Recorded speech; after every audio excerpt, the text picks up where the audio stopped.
बस ये सुनते ही मुझे उन्होंने ठुड्डे मारना शुरू किए, मगर मैंने उनको जो है ये कलम नहीं मारा। मुझसे कहने लगे क्या वो तेरी रिश्तेदार थी, लेकिन फिर भी मैंने उनको कलम नहीं घुसेड़ा पसलियों में। आपने क्या कहा? मैंने उनसे कहा कि अगर मुझे चॉइस दी जाए कि मैं आपका रिश्तेदार हूं या उसका रिश्तेदार हूं, तो मैंने कहा मैं ये लोगों से कहूंगा कि मैं उसका रिश्तेदार हूं। फिर क्या हुआ? बस फिर उसने ठुड्डे मारना शुरू किए, ठुड्डे मारना शुरू किए और ठुड्डे काफी देर तक मारे। उस वक्त मुझे वहां कलम नहीं मिला। इस तरह के किस्सों से तो आजकल के अखबार भरे पड़े हैं। बताओ, जिस खबर को उछालना चाहिए उस खबर को छुपा लेते हैं, और जिस खबर को छुपाना चाहिए उसको उछाल देते हैं। आप पिछले दिनों भारत डेलीगेशन के साथ गए थे। तो क्या नहीं जाते? बिल्कुल गए थे। क्यों गए थे?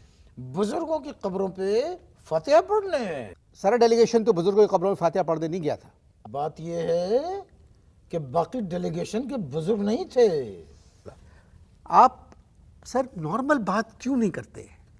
हम 6.5 पाउंड के अबनॉर्मल पैदा हुए थे, नॉर्मल बात कैसे कर सकते हैं? दिल्ली में बुजुर्गों की कब्रें मिल गई? बिल्कुल नहीं मिली। जहां पर कब्रिस्तान था वहां पर एक मार्केट बन गई थी।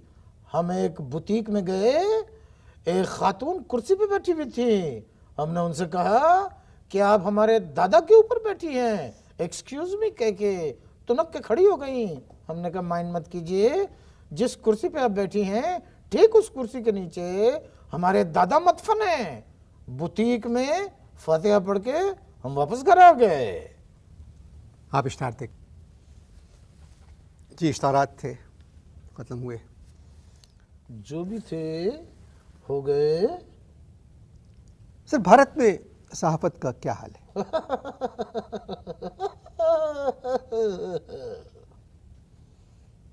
समझा नहीं। बड़े ज़हीन बनते हो और मेरे इस कहके का मतलब नहीं समझे। सर प्लीज़, मैंने एक सवाल किया है कि भारत में सहाफत का क्या हाल है? वहां पर सहाफत को बड़ी आज़ादी है, जो दिल चाहे लिखो, और यहाँ पर जो दिल चाहे लिखवाओ। वहाँ लिखने की आज़ादी है, यहाँ पर लिखवाने की आज़ादी है। आपकी बात ये मैं नहीं मानता, आप गलत बात कर रहे हैं।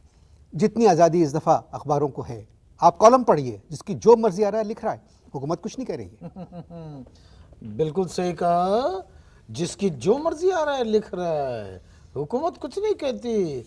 अबे हुकूमत उन सब लोगों को जानती है, इसलिए हुकूमत उनको कुछ नहीं कहती। आपसे तो बात करनी फजूल है, क्योंकि तो मत करें।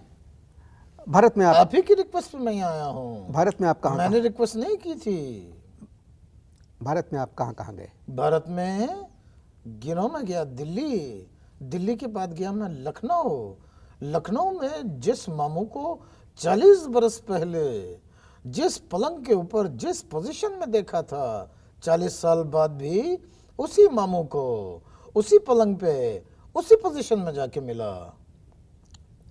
भारत में मुसलमान परेशान हैं, मगर इसका इजहार नहीं करते। यहाँ ऐसा नहीं है। यहाँ पर तो उलट ही है। जिसको परेशानी कोई भी नहीं है वो सिर्फ परेशानी का जिक्र करता है। आजकल आप क्या कर रहे हैं? आजकल हम अपने ही कलम से इजहारबंद में नाड़ा डाल रहे हैं। क्या बहुत फनी बात कह दी मैंने। जी, जो इजहारबंद में सच बात है वो इजहारबंद की। में नारा डाल रहे हैं। हाँ। बहुत मुश्किल काम है। और खुसूसन अगर कलफ लगा हुआ हो तो इजहारबंद नहीं, पजामे में नारा डाल रहे हैं। इजहारबंद में नारा, इजहारबंद और नारा एक ही चीज़ है। हाँ, जल्दी में निकल गया। कमरबंद। जबान पकड़ने की कोशिश न करो। अच्छा, बात समझ में आ गई, उसका मफहूम वाज़ेह हो गया, खत्म हो गई। सर आपको लिखना चाहिए। कहाँ? दीवारों पे? नहीं, अखबारों में। क्या कोई निकल रहा है? सर हमारे यहाँ बहुत अच्छे अच्छे अखबार हैं, उनका एक नाम है, बड़े मोतबर अखबार हैं। बड़े मोतबर अखबार हैं। जिंदा रहने के लिए कुछ ना कुछ करना पड़ता है सर। जो कुछ करना पड़ता है जिंदा रहने के लिए वो हम कर रहे हैं। क्या कर रहे हैं? 8 रुपए की इंडियन फिल्म का वीडियो कैसेट लाते हैं और पूरी रात देखते हैं। सर 100 फिल्मों में से 2 फिल्में अच्छी होती हैं इंडिया की। ये लो, तुम 100 फिल्मों की बात कर रहे हो, मैंने तो 1000 फिल्में देखी, उसमें भी एक अच्छी नहीं निकली। फिर आप क्यों देखते हैं सर? हाँ, इसलिए देखते हैं कि शायद कोई अच्छी निकल आए। बस अब अगर कुछ है तमन्ना आखिरी अपनी, अब मुझे इंतजार है इंडिया की एक फिल्म का, नजर का, जिसमें हमारी मीरा काम कर रही है। जी, महेश भट्ट साहब की फिल्म है। जी हाँ। नजर। यह देखिए, मीरा के किस्से को भी यहाँ के अखबारों ने बिला वजह इतना उछाला। क्या बात कर रहे हैं? आपने यहाँ के अंग्रेजी रिसाले नहीं देखे?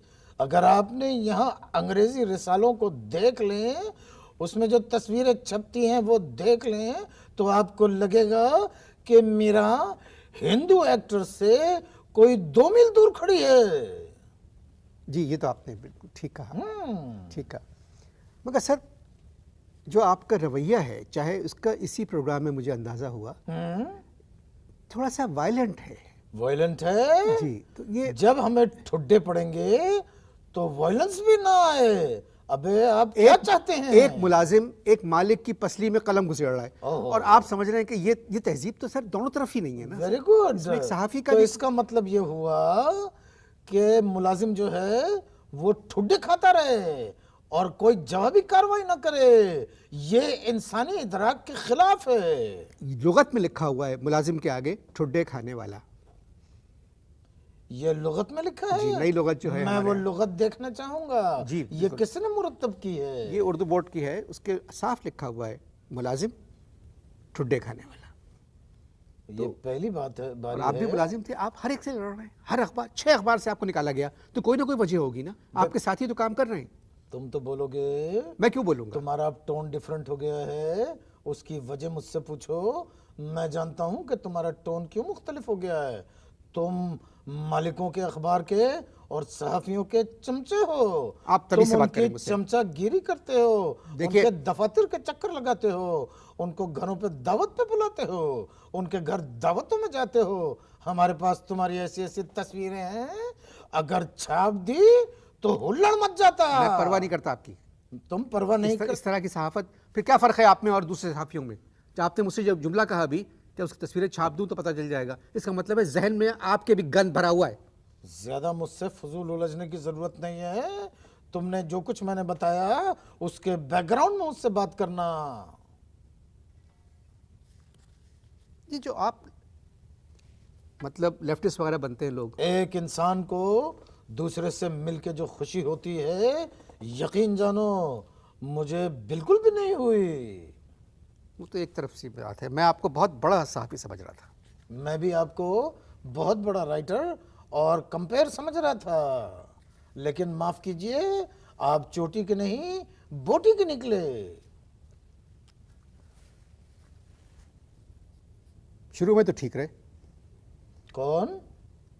मुल्क के हालात की बात कर रहा हूँ। मुल्क के हालात की बात कर रहे हो? मैं समझा तुम्हारा इशारा मेरी तरफ था। अगर मैं ये समझ लेता और मुझे कंफर्म हो जाता कि तुम्हारा इशारा मेरी तरफ है, तो मेरा हाथ जेब में जाने वाला था, वहां से मैं कलम निकालने वाला था, और जो मैंने गुज़िश्ता वाक़यात सुनाए उसको मैं आखिरी दफ़ा रिपीट करने वाला था। इससे पहले कि कुछ गड़बड़ हो जाए, खुदा हाफिज़।